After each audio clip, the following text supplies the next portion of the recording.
श्री राधे राधे। भक्तों,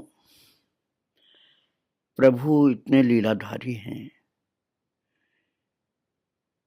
कि जहाँ चाहते हैं वहाँ से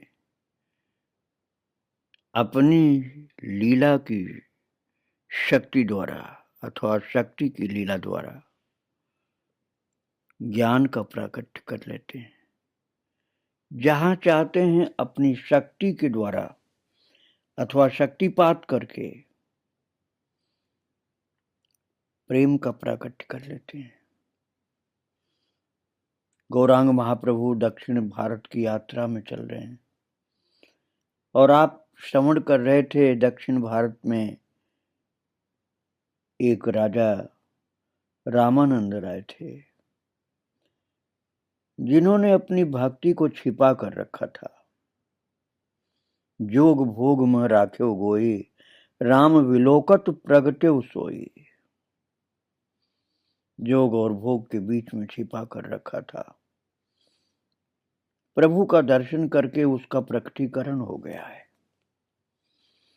और उन्हीं के ही मुख से अर्थात रामानंद राय के ही मुख से गौरांग महाप्रभु भक्ति की तर एकदम परत पर परत खोलते जा रहे हैं, परत पर परत खोलते जा रहे हैं। धीरे धीरे धीरे धीरे उच्चतम भक्ति में पहुंचे हैं और कांता भाव की भक्ति की चर्चा चल रही थी। तो महाप्रभु जी ने कहा, राम राय,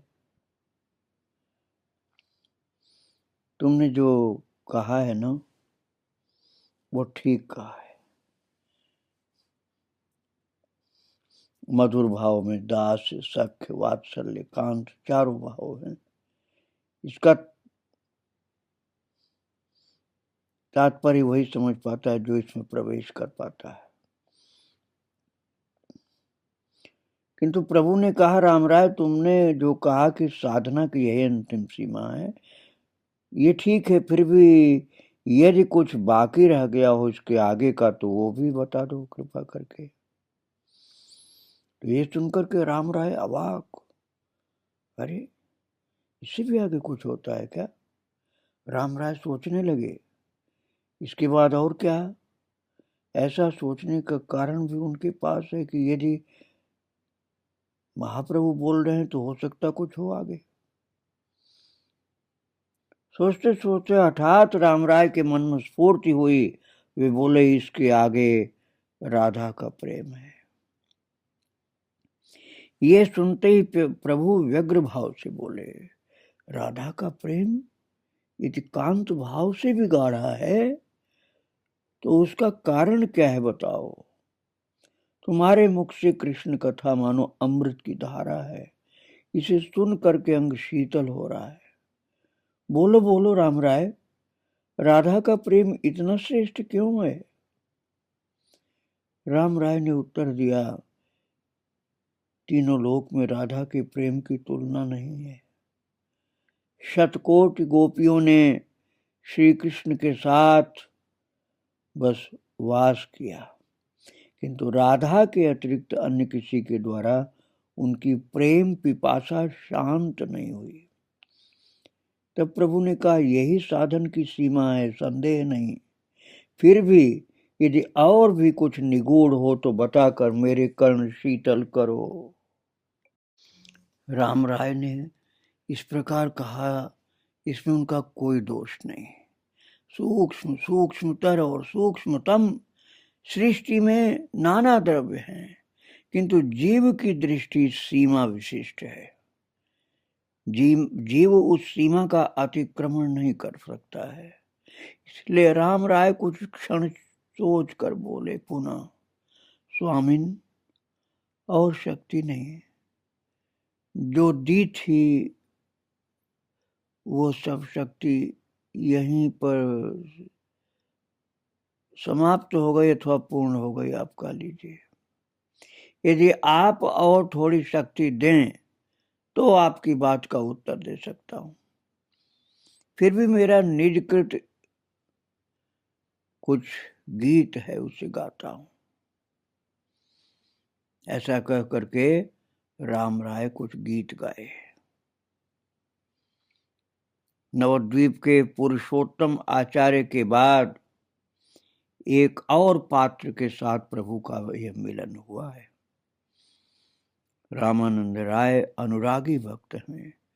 काव्य और संगीत उनके भजन के उपकरण हैं तथा वे पृथ्वी के रसिक शिरोमणि हैं। रामानंद राय ने गायन आरंभ किया तो प्रभु प्रेम में चंचल होने लगे। क्रमशः ऐसे अधीर हुए कि और सुन नहीं सके। चुप चुप चुप, ये भाव व्यक्त करने के लिए अपने हाथ से रामानंद का मुख ढक दिया। नहीं, अब नहीं बोलो। रामानंद का मुख गौरांग महाप्रभु ने अपने हाथ से ढक दिया, अर्थात अब बोलना नहीं है, गुप्त रखो। मन का भाव ये चुप, ये अति पवित्र वस्तु है, बहिरंग लोग सुन लेंगे। चुप, अरे ये गुप्त रखो। भक्तों, मैंने कहा था ज्ञान मिश्रित जो भक्ति होती है गीता की सीमा है। गीता का आरंभ मायावाद से, लेकिन आखिरी सीमा है ज्ञान मिश्रित परम भक्ति, भगवत भक्ति। श्रीमद् भागवत का आरंभ ज्ञान मिश्रित भक्ति की दूसरी पार ज्ञान शून्य भक्ति से है। वहां से आरंभ होकर प्रेम के कांड राधा भाव पर समाप्त होता है। अब जो रामराय ने कहा उसका आस्वादन, उस प्रेम का आस्वादन केवल श्री गौरांग के भक्त ही कर सकते हैं। और महाराज उसको भी वो शब्दों में प्रकट करना उचित नहीं समझते। अर्थात जिस मधुर भक्ति पथ पर व्यास प्रभृति मुनीन्द्र गण भी शांत हो गए, जिसमें पहले पृथ्वी पर किसी की भी बुद्धि ने प्रवेश नहीं किया, जिससे सुखदेव भी बिल्कुल शांत हो गए थे, एवं जिसे कृपामय श्री कृष्ण अपने भक्तों के आगे भी प्रकट नहीं करते, गुप्त ही रखते हैं, उस पर गौरांग महाप्रभु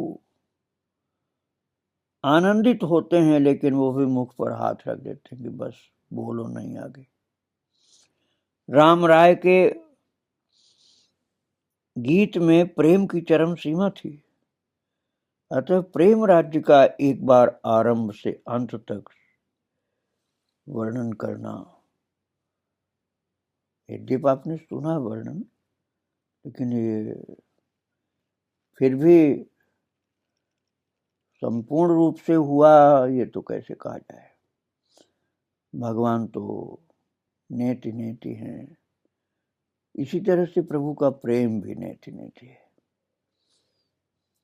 जड़ जगत में परस्पर के मिलन की शक्ति को आकर्षण कहते हैं और जीव मंडली में इसी शक्ति को कहते हैं प्रेम। सूर्य को मध्य स्थल में रखकर उसके चारों ओर ग्रह उपग्रहों के साथ घूमते रहते हैं, ये सब आकर्षण शक्ति द्वारा होता है। आकर्षण द्वारा उपग्रह भी संयोग सिद्ध हो जाते हैं और ये सब सूर्य के चारों ओर घूमते हैं। इसी प्रकार जीवगण इस प्रीति बंधन द्वारा संसारबद्ध होकर भगवान के चारों ओर घूमते हैं। जड़ जगत और जीव जगत विभिन्न नियमों के अधीन है, किंतु इनके जितने भी प्रभु हैं उनमें सबसे प्रधान प्रभु हैं आकर्षण या प्रेम। वे इसका अतिक्रम नहीं करते, वे पूर्ण रूप से इस शक्ति के अधीन है। अब इस प्रेम की शक्ति की विवेचना कीजिए। स्वामी के देह त्याग करने पर उसकी स्त्री इस देह के साथ स्वेच्छा से, कई बार तो जिद करके, भस्मसात हो जाती थी। आज की बात नहीं, मैं पुरानी बातें कर रहा हूँ भक्तों। किसी इष्ट साधना के लिए क्या कोई अग्नि में प्रवेश कर प्राण त्याग सकता है? नहीं सकता। मनुष्य के ऊपर केवल प्रीति का ही ऐसा आधिपत्य है।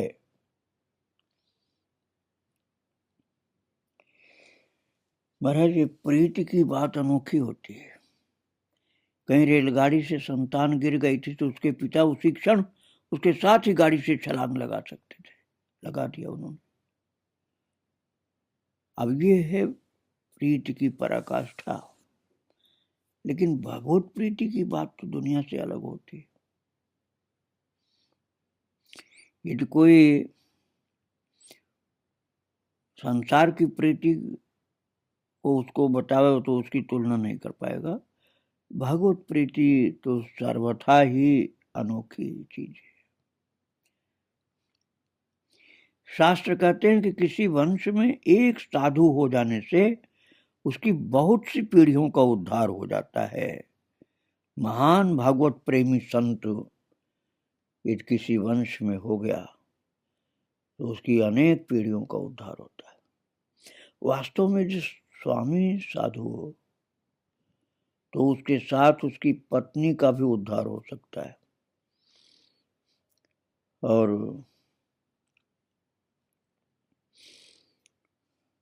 दो जीव प्रीति से आबद्ध हैं, एक पवित्र दूसरा अपवित्र। तो जो पवित्र है वह अपने अपवित्र संगी को ऊपर की ओर, और जो अपवित्र है वह अपने पवित्र साथी को अधो दिशा में आकर्षित करता है। इस खींचतान में कभी अपवित्र और कभी पवित्र जीव की जीत होती है। शक्ति जिसमें ज्यादा होगी उसकी जीत होती है। बिल्वमंगल ठाकुर चिंतामणि वेश्या में अनुरक्त थे, इस कारण चिंतामणि का उद्धार हो गया। महाराज, मैं बिल्वमंगल जी का चरित्र सुना चुका हूं भक्तों। जो चिंतामणि के निकले हुए शब्दों से विरक्त होकर के कृष्ण प्रेमी बनकर कृष्ण की खोज करते हुए वृंदावन आए थे। लेकिन बाद में उनकी पत्नी जो थी, जो पहले वेश्या थी, वो चिंतामणि भी परम विरक्त होकर के आ गई थी। मैं चरित्र में सुना चुका हूं। विस्तार से जानना है तो उस चरित्र को सुनना पड़ेगा। बिल्वमंगल जी की चरितावली भक्ति आश्रम डालने पर मिल जाएगा आपको। उधर ऋषि मुनि महातप करके भी कुसंग की शक्ति से अधोगति को भी जा सकते हैं। ये कुसंग बहुत भयंकर हो तो इसलिए भगवान की प्रीति को बढ़ाना चाहिए, कुसंग से बचना चाहिए। कुसंग से बचना है, भगवान की प्रीति बढ़ानी है। श्री गौरांग सन्यासी हो गए और श्री नित्यानंद ब्रह्मचारी थे। ये देखकर अनेक भक्त संसार में प्रवेश करने के अनिच्छुक हो गए। तब महाप्रभु ने नित्यानंद से कहा कि उन्हें संसार में प्रवेश कर जीवों को रास्ता दिखाना होगा। यदि वे इस प्रकार संसार में प्रवेश नहीं करेंगे तो भक्त गण भी ऐसा करेंगे। देखिए, दो एक अलग अलग प्रकार के उदाहरण। एक तो गृहस्थ थे महाप्रभु जी, वो सन्यासी हो गए, और जो सन्यासी थे नित्यानंद जी, उनको प्रभु ने गृहस्थ बना दिया था। ये चरित्र मैं आपको निताई निमाई चरितावली में सुना चुका हूँ, लेकिन मैं समय आने पर इसको फिर सुनाऊंगा विस्तार से, जब प्रभु की इच्छा होगी। तो महाप्रभु ने कहा कि संसार त्याग करना धर्म नहीं, संसार में वास करना ही धर्म है। पर संसार वास जहां तक संभव हो निर्लिप्त होकर करना होगा। प्रभु की भक्तिमय होना चाहिए। वो प्रभु की भक्ति से हीन होगा तो संसार वास बहुत बेकार हो जाएगा। किसी को भी अतिरिक्त प्रेम नहीं करना संसार में, और यदि ऐसा करो तो भजन साधन द्वारा स्वयं को इस प्रकार शक्ति संपन्न करना कि उसके प्रेम से तुम्हारी अधोगति न हो, तो संसार में रहकर आगे बढ़ सकते हो, नहीं तो फिर वो गिरा देगा पीछे। जड़ जगत का आकर्षण समान रहता है, किंतु प्रेम परिवर्धनशील है। संसार में वास करके परिवर्धन होता है और भजन साधन द्वारा भागवत प्रेम परिवर्धित करना होता है। प्रेम के दो रूप हैं, अहेतुक और हेतुक, या परकीय और स्वकीय। जिस प्रेम का कोई हेतु है वो स्वकीय प्रेम है, और जिसका कोई हेतु नहीं वो परकीय है। महाराज सही कहें तो स्वकीय प्रेम प्रेम ही नहीं है, वो तो निभाने की बात होती है। जैसे सोने की पाथर बाटी असंलग्न है, वैसे ही स्वकीय प्रेम भी दो असंलग्न वस्तुएं होती हैं। किंतु स्त्री स्वामी का जो प्रेम है वह स्वकीय है। इस प्रेम का हेतु यही कि स्वामी स्त्री के प्रेम की वस्तु है। जो भी उसके स्वामी होते हैं वह उन्हें इसी प्रकार प्रेम करते हैं। अतएव स्त्री स्वामी से जो प्रेम करती है वह, अब मैं जो बता रहा हूँ आप इसको संसार में ले जा करके दूषित भाव मत सोचिएगा। मैं प्रभु के प्रेम की बात बता रहा हूँ कि सामान्यतया भगवान के अतिरिक्त जो प्रेम होता है वो भले ही स्वकीय हो, लेकिन कई बार उसमें स्वार्थपरता होती है। मेरी प्रार्थना है भगवत प्रेम लक्ष्य बनाकर आप सुनिए, तभी समझ में आएगा। संसार की बात मैं नहीं कर रहा हूँ, भगवत प्रेम की बात कर रहा हूँ। अतएव विशुद्ध प्रेम या अकैतो प्रेम जिसमें स्वार्थ की गंध नहीं, वो परकीय को छोड़, अर्थात गुप्त प्रेम आप समझिए, उसको मैं और ज्यादा नहीं बोलना चाहता हूँ। वो प्रेम आनंदमय ब्रजेंद्र नंदन है। स्वकीय प्रेम में अर्थात कांता भाव में स्वार्थ गंध हो सकती है, इसलिए ब्रजेंद्र नंदन को प्राप्त करना है तो ब्रजेंद्र नंदन के प्रति जो गोपियों का प्रेम है वो परकीय भाव युक्त है। वहां ब्रजेंद्र नंदन प्रियतम है, श्याम सुंदर प्रियतम है।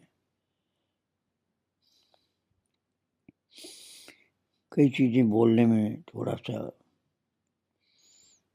मर्यादा बाधा डाल देती है, इसलिए इसको वर्णन करना ज्यादा उचित नहीं प्रतीत होता है। वास्तविकता यह है कि कृष्ण के प्रति गोपी का जो प्रेम है ना, उसमें भक्तों स्वकीय से ज्यादा परकीय है। क्योंकि गोपी का संसार वाला प्रेम या रिश्ता का ये प्रेम, तो हम क्या कहें, रिश्ता वाला संबंध वाला जो था संसार वह अलग था और कन्हैया का प्रेम अलग था। इसलिए मैं इस विषय को ज्यादा विवेचन करना उचित नहीं समझ पा रहा हूँ। श्रीमद् भागवत भगवान की रासलीला का वर्णन करते करते कहती हैं, मधुर मुरली का रव सुनकर गोपी गण आ गई एवं उनमें से प्रत्येक एक कृष्ण को पाकर उनके साथ नृत्य गायन आदि विहार करने लगे। श्रीमद् भागवत में श्रीमती राधा रानी का आभास है, उसको खुल करके सुखदेव जी ने नहीं बताया, क्योंकि उनको समाज लगने का था भय कि मुझे समाज लग गई तो राजा परीक्षित का फिर क्या होगा, कैसे उसका उद्धार हो पाएगा, क्योंकि मैं तो बोल ही नहीं पाऊंगा समाधि लगने के बाद। ये राधा तत्व जीव को समझाने के लिए श्री गौरांग अवतीर्ण हुए, क्योंकि सुखदेव जी आगे प्रकट रूप से नहीं बोल पाए। तो इसलिए इस विषय को समझाने के लिए गौरांग महाप्रभु का अवतार हुआ। उन्होंने जीवों को यह तत्व नाना प्रकार से समझाया। स्वयं राधा भाव धारण करके राधा का प्रेम क्या है, गौरांग महाप्रभु ने ये भी जीवों को दिखाया। श्री रामानंद के हृदय में प्रवेश कर परकीय रस की जो प्रकाश स्वरूप राधा रानी है, उनका तत्व प्रकाश कीजिए।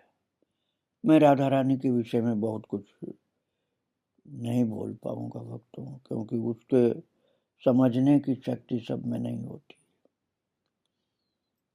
वो अधूरा ही छोड़ना पड़ेगा।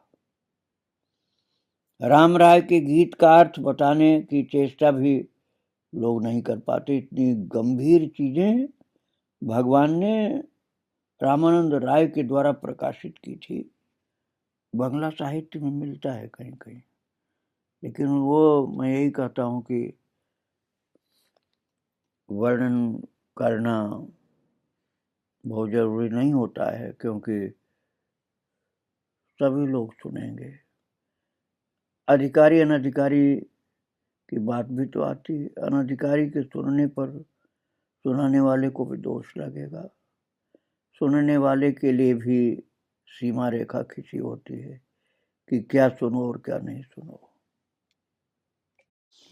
राम राय ने अर्थात रामानंद राय जी ने जो बहुत गंभीर गीत गाया था महाप्रभु की इच्छा के कारण, उनकी शक्ति के कारण, उसमें भगवती राधा रानी कह रही हैं अपनी सखी से कि सखी, श्याम के साथ मेरी प्रीति किस प्रकार हुई वो बता रही हूँ।